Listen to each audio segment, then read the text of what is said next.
Hola, hoy vamos a hablar sobre la formación del subjuntivo.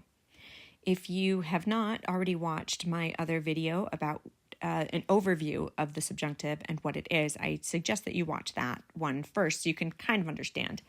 But to quickly review, in Spanish, we have different tenses, right? And so we also have different moods or modes of communication. We have the indicative and we have the subjunctive. And the subjunctive cares more about the reason for the action or the feeling behind the action than the action itself. The subjunctive only occurs in a clause, a dependent clause. It is not by itself. It comes after the word que pretty much all of the time. So today in this video, we're just going to talk about how we form the subjunctive tense. We're not going to get into the whens or the whys of its use. We're going to get into how it is formed. So we have a few different groups that we're going to talk about. First, we're going to talk about regular verbs. So regular verbs, these are the ones that don't really have many changes. We just change the ending. The only thing that changes is the ending of the verb. And then we have verbs with stem changes. So they have changes within the verb itself in addition to the ending. And then we have irregular yo verbs. So these are verbs that are irregular when the subject is yo. And we'll talk about that one. And then our last group are those that are just completely irregular and don't really have a rhyme or reason. So let's start with our first group, which would be the regular verbs. So our regular verbs are just going to change the ending. So we're going to take any verb in the present tense. All right. So for example, if I take the verb habla, there we go, habla. As we can see, my verb ends in an A here. So in the subjunctive, my verb that ends in an A is going to switch to its opposite, which in this case is an E. So it's going to become hable, right? Juan habla todo el tiempo. Quiero que hable menos. He talks all the time. I wish he would talk less. So habla becomes hable. Conversely, if my verb ends in an E, such as come, that E is going to change to an A. So, el niño come muchos dulces. Es mejor que coma fruta. The child eats a lot of sweets. It is better that he eat fruit. See? So those are our opposite endings. If it's an A, it switches to an E. And if it's an E, it switches to an A.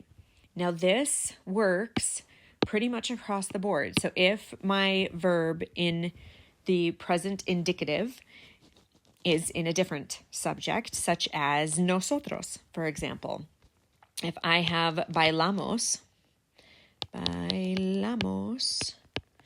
I would need to switch it to its opposite ending, right? My A in there is going to just simply switch to an E.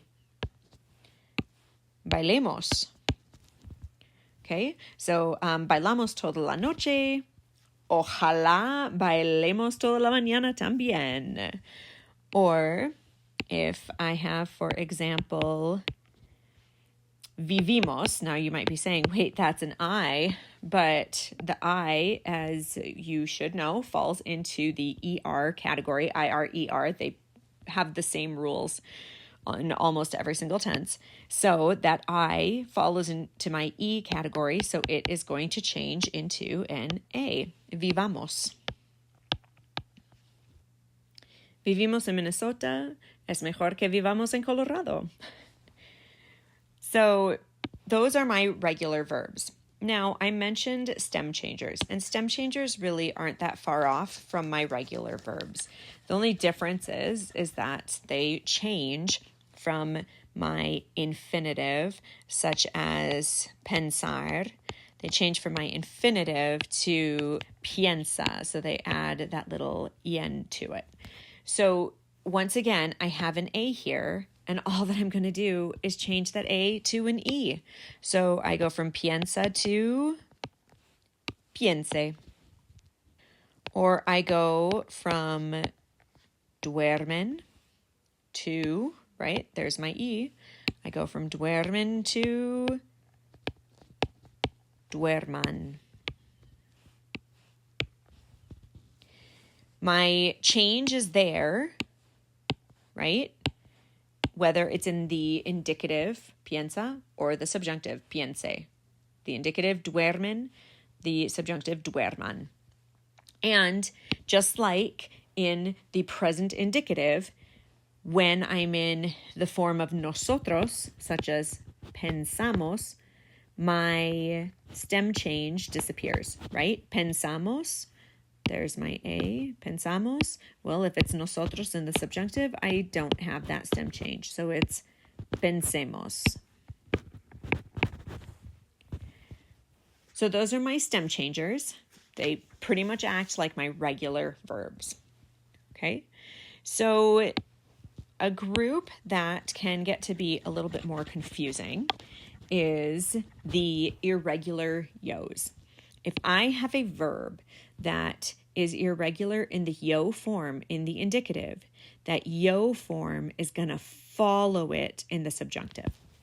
What do I mean by that? Well, let's take the verb hacer. Okay, so hacer in the indicative would be yo hago, pero él hace. Right? So I have this weird yo form. This is one of my yogo verbs. So in the subjunctive, we're going to kind of ignore the normal forms of hacer, and we're going to stick with this weird yo form. So it becomes haga. My verb, my original verb is an E, so then it becomes that A, haga. Hago to haga. Mi mamá quiere que haga mi tarea. My mom wants me to do my homework. Quiere que haga la tarea. Another example of an irregular yo would be tener. Tener is another yogo verb, so it's tengo. So in my subjunctive, I would say nosotros tengamos. Es probable que tengamos más tarea mañana. Once again, I kind of ignore the other forms of tener and I stick with that irregular yo. Another example of irregular yos that's not a yogo would be conozco, from the verb conocer, to know or to meet or to be familiar with, right? Conocer changes to conozco. So when I put it in the subjunctive, I'm going to change that ending because it's originally an ER, so I'm going to change that ending to an A. Doesn't matter what the subject is. I'm sticking with that yo form. So it would be conozcan for ellos, for example. See, ellos conozcan, que conozcan, see? Another example of an irregular yo would be caber, which is a weird one, I know. Caber, it means to fit. And caber becomes quepo. And cabe, right? It's a very, very strange one. Quepo. So we're going to stick with that quepo, and it would become quepa. I might say, for example, ojalá quepa en mis pantalones. I hope I fit in my pants. See, después de todo este pastel. So those are my irregular yos. Now, not all irregular yos end in O. And that is why we have some verbs that are completely irregular. For example, you might be thinking, well, the verb ir has an irregular yo, and that is voy. Well, the verb ir is irregular pretty much across the board. So some verbs that are irregular in all of their forms include ir, ser, saber, and haber. They are just completely irregular. So ir, to go, becomes vaya. Vaya. Recomiendo que vayas a visitar Canadá. Es muy bonita. See, I recommend that you go to. Ser becomes sea. Es mejor que sea optimista que pesimista. Saber becomes sepa. Quiero que mis hijos sepan que los quiero. And then haber becomes haya. Now this one is often amongst native Spanish speakers referred to as haya. It is technically haya, but you might hear it and see it written by native Spanish speakers as haya. I find that especially common within my Hispanic population. But it is technically not haya, it is technically haya. And I think it's just because of the pronunciation with the haya. Ojalá haya mucho chocolate en este postre. Now, before we leave, there's actually a few notes that I want to make. And one of those is about verbs that need a spelling change to protect their sound.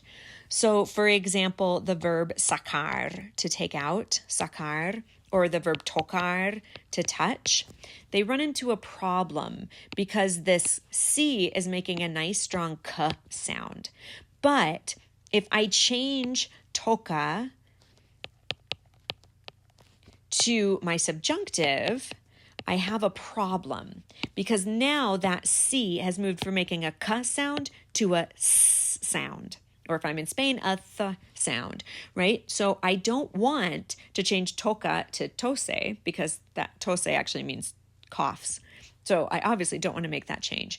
So what I'm going to need to do is I'm going to need to change this C to a QU. And all that does is protect the sound, because remember in Spanish that QU makes a K sound, not a qua, but just a K. So instead of having tose, I can put in that QU and I can have toque, or saka to sake, or saken or sake, so sakemos. Another verb that falls into this category are verbs that end in gar, like cargar, to charge, to carry, cargar. My G makes a hard G sound here. But if I go straight from carga to adding that E, I go to carge. And I don't want carge, I want cargue. And so just like I did up above, I'm going to add a U. And all that U does, it doesn't add a U sound. All that U does is give me the nice hard G sound that I need. So I'm going to go from carga to cargue. Another verb in this group that is kind of simply here for aesthetics are verbs that end in ZAR, such as comenzar. Okay, so I have comienza, and the problem here isn't necessarily a pronunciation problem. The problem here is simply that the letter Z doesn't like the letter E. They're enemies. So it doesn't come out when an E is involved right next to it. So what happens is that Z is going to change into a C. So it's going to be comience. Like, ojalá el concierto comience pronto. I hope the concert starts soon. I hope that this video has helped you to understand a little more about the formation of the subjunctive. Stay tuned as I bring you more videos about what the subjunctive is and when we use it. Hasta luego.